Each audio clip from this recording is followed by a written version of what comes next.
지난 몇 주간 우리는 1, 2, 3호 법정을 거쳐가면서 모든 사람들은 죄인이라는 사실을 확인했습니다.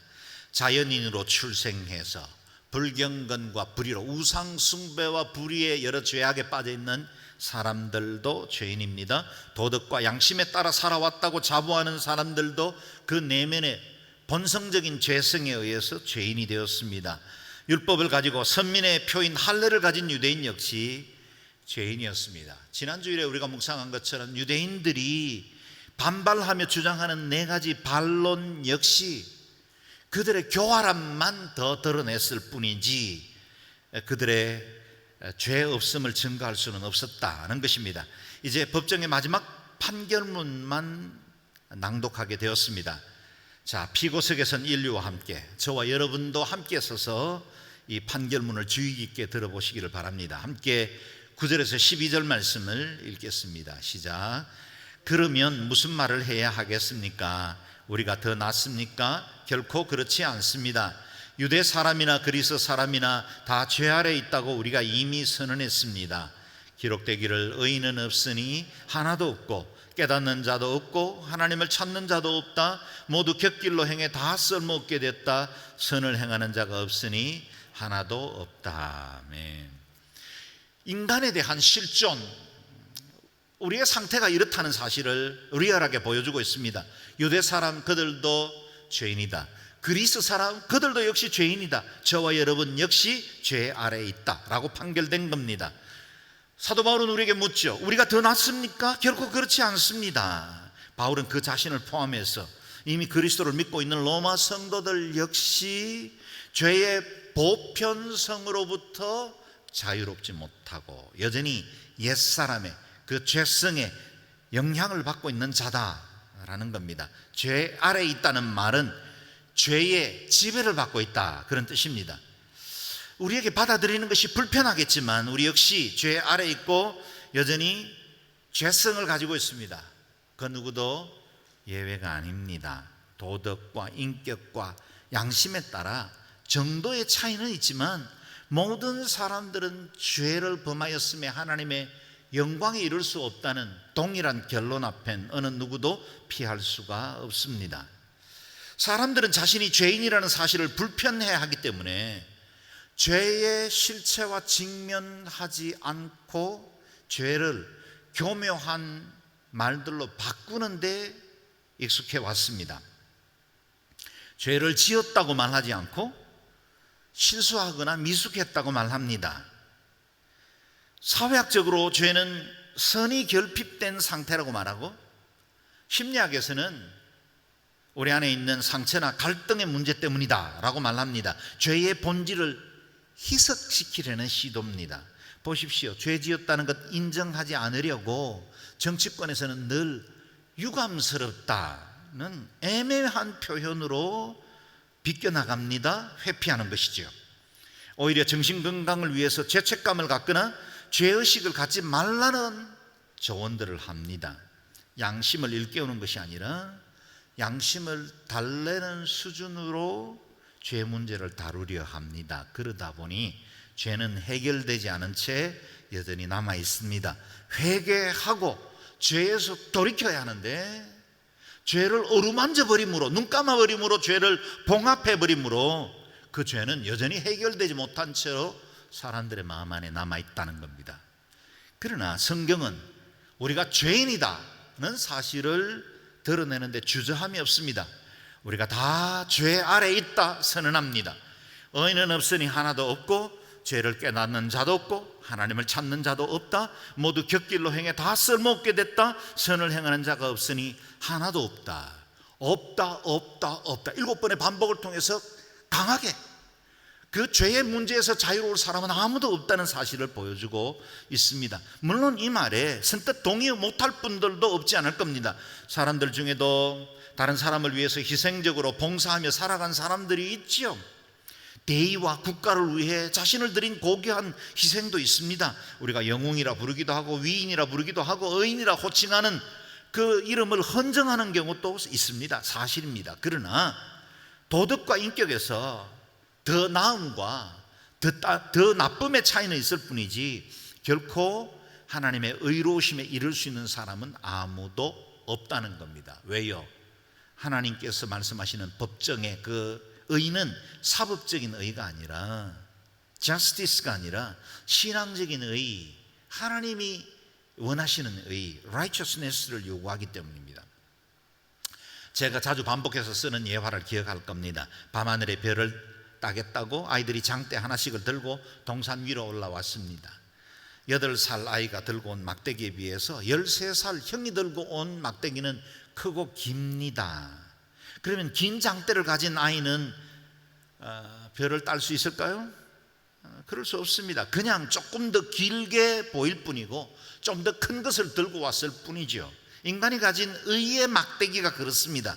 장단의 차이만 있을 뿐이지 결코 별이나 달을 딸 수가 없습니다. 그렇게 긴 장대를 가진 아이는 없습니다. 더욱 우리를 안타깝게 여기는 안타까운 것은 의인이 없을 뿐만 아니라 진리를 깨닫는 자도 없다고 하십니다. 깨닫지를 못합니다. 지식이나 정보가 부족합니까? 아닙니다. 오늘 우리 시대는 너무나 많은 지식들, 인터넷상에서 우리가 검색만 하면 쏟아지는 수천 수만의 정보들을 가지고 있습니다. 그런데 그 정보들이 너무 많고 불필요한 것들로 채워져 있는 것이 문제죠. 우리는 부동산이며 주식이나 재테크에 대해서는 얼마나 많이 알고 있습니까? 정치나 사회, 건강관리, 반려동물에 대해서 관심도 많고 할 말도 많습니다. 그런데 정작 깨달아야 하는 영적 진리에 대해서는 무관심할 때가 많습니다. 우리가 사용하고 있는 시간들을 보면 진리를 추구하는 것보다는 대부분 세상의 즐거움들과 이 땅이 만들어내어 놓은 문화 속에 살아감으로 진리를 깨닫는 일에는 무심해졌고 무관심해졌다는 겁니다.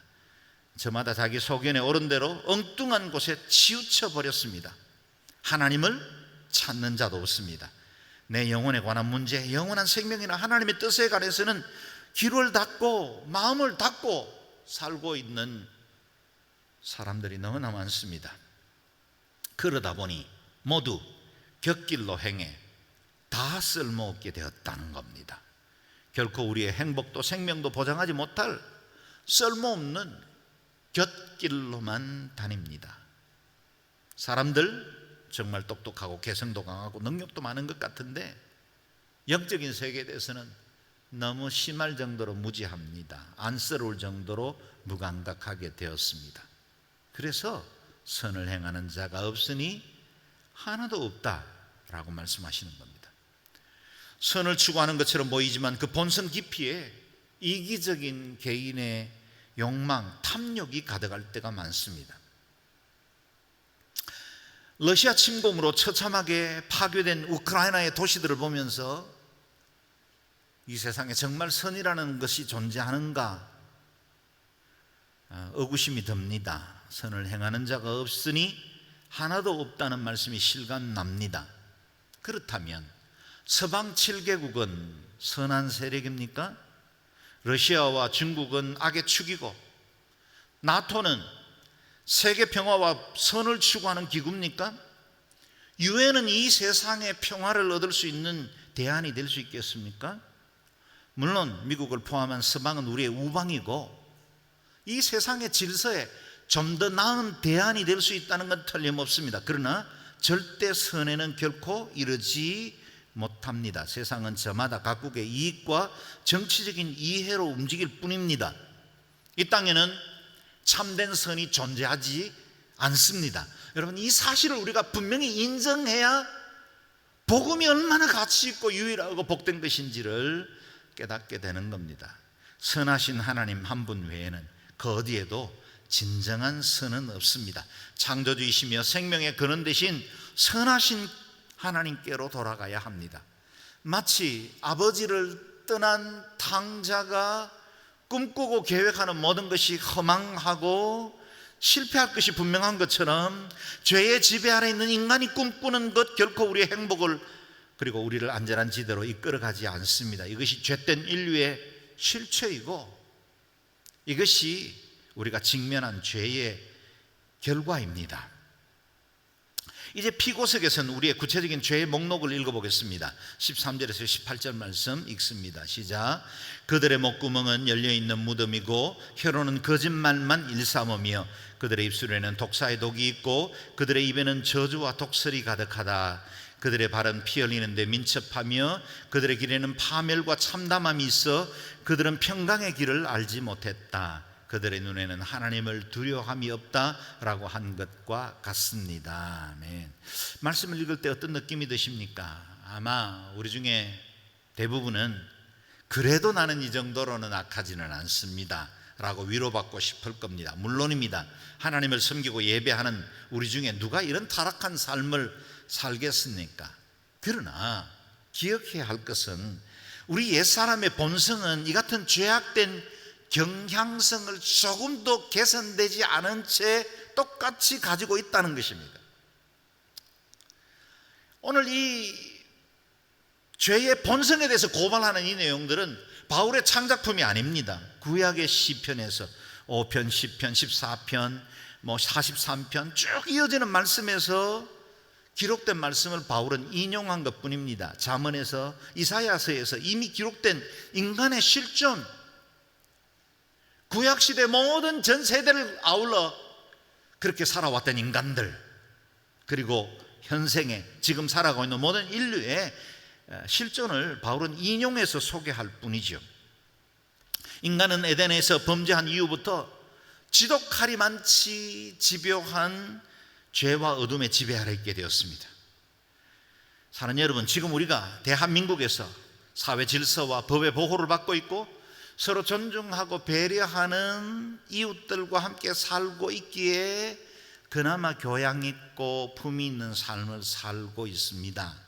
그러나 만약 우리를 최악의 상황으로 몰아가는 억압이나 극한의 환경 속에서도 우리가 지금 우리의 모습처럼 여전히 살아갈 수 있다고 누가 자신할 수 있겠습니까?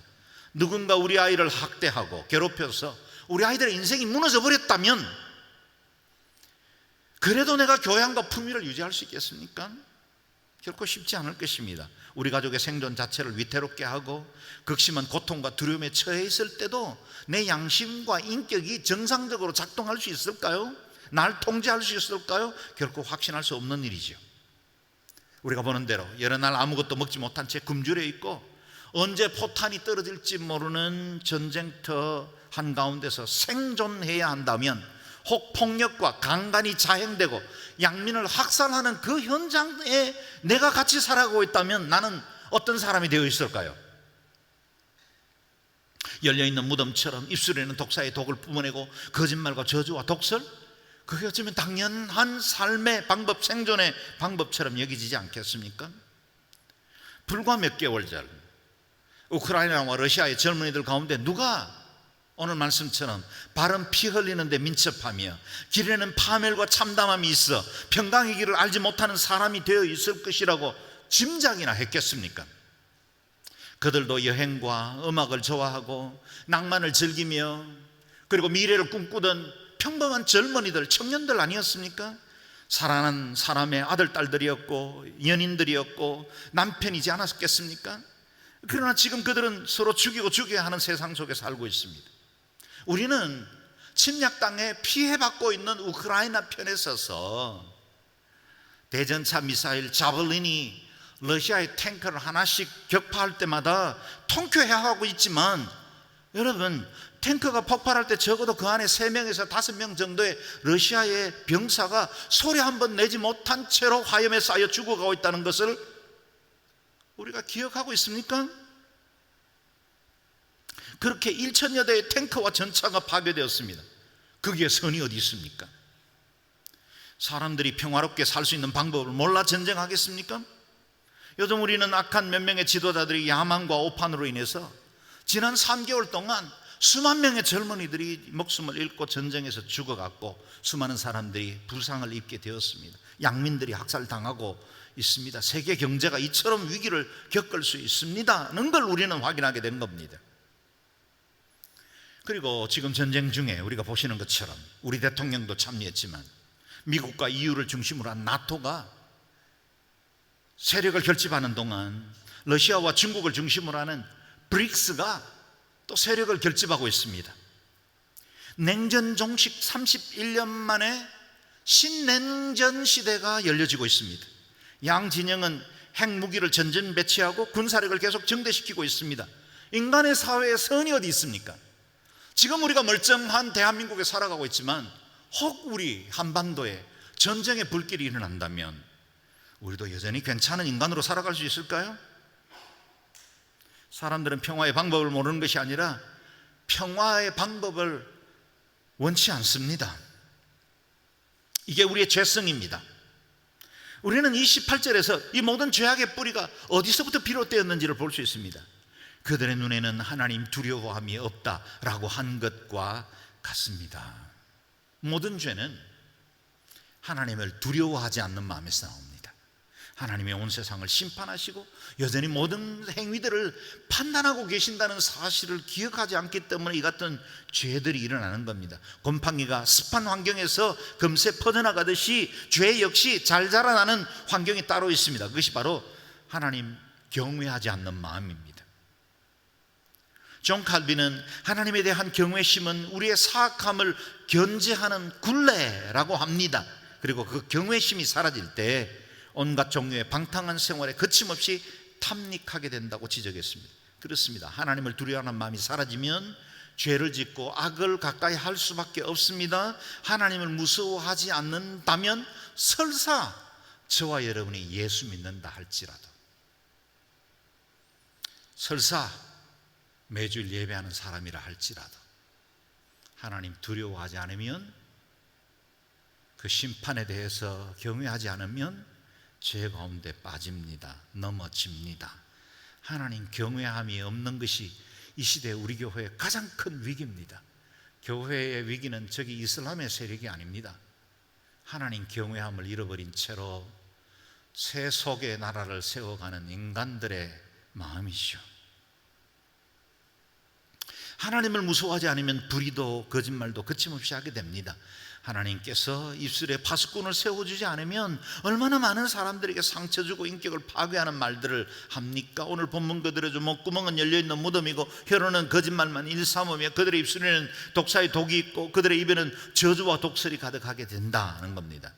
입으로 짓는 모든 죄에도 하나님 경외함이 있어야, 지금 내가 하는 말을 그 사람은 못 들어도 하나님은 듣고 있다는 사실을 알아야 내 속으로 엎조리는 그 수많은 탄식과 불평과 원망의 말들 말이죠, 그것을 하나님이 듣고 계신다는 사실을 알아야 우리가 온전히 말하고 온전히 행동할 수 있습니다.